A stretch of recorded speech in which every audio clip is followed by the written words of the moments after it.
Hello guys, कैसे हैं आप सभी लोग। तो देखिए, आज मैंने मूंग दाल का हलवा की रेसिपी आपसे शेयर कर रही हूँ। यहाँ पे मैंने मूंग दाल और चना दाल लिए हैं। 25% चना दाल है, बाकी पूरी मूंग दाल है। इसको मैंने 2 घंटे तक के पानी में सोक करके रखा है। अब 2 घंटे बाद मैंने इसका पेस्ट बना लिया। एकदम फाइन सा पेस्ट आपको बनाना है। यहाँ पर मैं बटर का यूज़ करके अपनी जो ड्राई फ्रूट्स हैं उसको रोस्ट कर रही हूँ।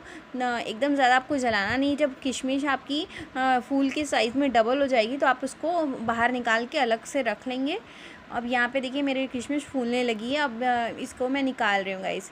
और अब देखिए पूरे किशमिश मैंने जब ड्राई फ्रूट निकाल लेंगे तब मैं रिफ़ाइन ऑयल का यूज़ कर रही हूँ। आप घी भी यूज़ कर सकते हैं। और घी गरम नहीं करना है आपको, सीधा ही आपको पूरा बैटर को डाल देना है जो पेस्ट आपने बनाया है, और उसको अच्छे से चलाते जाना है, मिक्स करते जाना है। फिर उसको बिल्कुल भी छोड़ना नहीं है, चम्मच चलाते रहना है कंटिन्यू। और इधर मैंने चाशनी ली है। जितना आपको दाल लेना है उतना ही पानी और उतना ही शक्कर यूज़ करेंगे, और घी भी उतना ही यूज़ करेंगे गाइस। मैंने जो घी ऑयल लिया है उसमें बटर डाल रही हूँ। यहाँ पे देखो रोस्ट आधा मेरा हो गया है, 50% अच्छे से भुना गई है ये मूंग दाल। अब यहाँ पे मैं बटर डाल के इसको और अच्छे से भून रही हूँ। अभी ये 100% कुक नहीं हुई है गाइस। यहाँ पे एकदम सॉफ्ट हो गया है मेरा डो जो है। और साइड में मैंने चाशनी भी पकने के लिए रख दी है। देखिए अब यहाँ पे बॉईल होना स्टार्ट हो गई है मेरी दाल।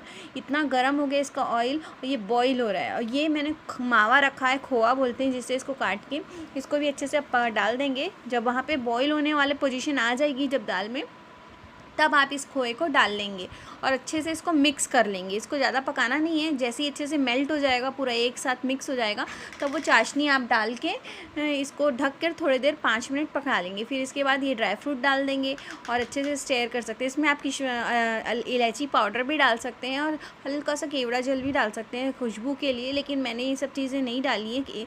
और ये देखिए मेरा फाइनल लुक कैसा लगा, आप बना के बताइएगा। और आपको ये, अगर इसकी फुल वीडियो देखनी है तो मुझे